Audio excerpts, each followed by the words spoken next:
Cette fois, c'est la France, on se retrouve pour une nouvelle vidéo Lego. Aujourd'hui, review de livres dans la gamme Ninjago, l'attaque furtive.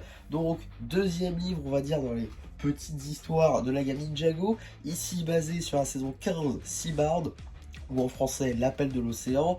Ce qui suit donc bien, les histoires de Kai et son père au monastère du Spinjitzu lors d'une attaque. Donc, je vais tout de suite vous conter l'histoire, ça va aller assez vite, puisque c'est une petite histoire. Donc nous sommes quelques jours, on va dire, après que l'équipe du Bounty aquatique soit partie sous les mers.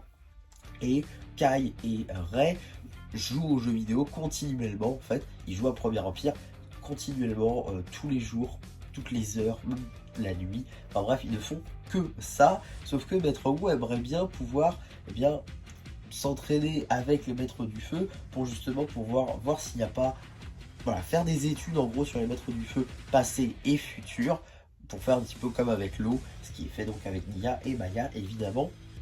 Cole est là aussi, sauf que Wu essaie de tirer un peu Kai et Rei du canapé parce qu'ils n'ont pas du tout envie de quitter leur manette ni le canapé, et sans succès, jusqu'à ce que le monastère soit attaqué par du coup Miss Dynamite et ses criminels qui viennent récupérer le petit morceau de Pierre-Ange qui était tombé donc dans l'épisode 1 de la saison 15. Donc ils remettent le bazar dans le monastère du Spinjitzu. Kai et Rei vont être obligés de sortir de leur canapé pour pouvoir aller combattre ces méchants, sauf que c'était trop de temps sur le canapé, ce qui fait qu'ils sont tout engourdis et donc ils n'arrivent pas à combattre correctement, et donc ils se font un petit peu laminer par quand même des méchants de seconde zone, je tiens à le rappeler, des méchants on va dire urbains, donc c'est quand même un peu la loose, sauf que ils ont beaucoup joué aux jeux vidéo, un jeu vidéo de combat, et donc jeux vidéo de combat, ils ont appris des trucs, et donc ces trucs là ils les répliquent sur ces méchants là. Ils arrivent à les mettre hors d'état de nuire, à les accrocher à un poteau d'entraînement jusqu'au retour de Wu et Cole, qui sont surpris de voir ça. Wu arrive et leur dit bizarrement vous êtes sortis mais vous êtes revenus sur votre canapé, c'est quand même dommage. Kai dit qu'il avait raison, qu'ils auraient dû s'entraîner plutôt que de notre affaire, et tout le monde rigole à la fin.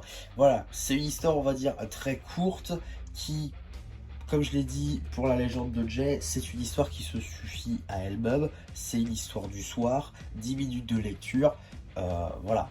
Mais en même temps, je dis le prix est peut-être un peu cher. Peut-être j'aurais vu ce petit livre-là à 5 euros, ça aurait été déjà très sympathique. Là, à 10,90 €, c'est peut-être un peu cher, j'avoue. En tout cas, c'est comme une histoire qui tient la route. Donc pour moi, il n'y a pas spécialement de problème. Il y a des personnages qu'on n'a pas souvent vus. Je pense notamment à Rei, qu'on a vu que quelques fois. Donc ça rajoute un petit peu à son personnage, même si il y a quelques lignes. Miss Dynamite aussi. Des fois, elle est un peu bizarre sur certains plans, sur certaines illustrations, parce que ça mélange un peu les designs 3D pour expression faciale et le dessin pour le reste du corps. Donc des fois, ça fait un peu bizarre. Mais c'est pas le plus grave. Je pense que c'est un bon livre. C'est juste que le prix est un petit peu trop cher si vous le trouvez d'occasion.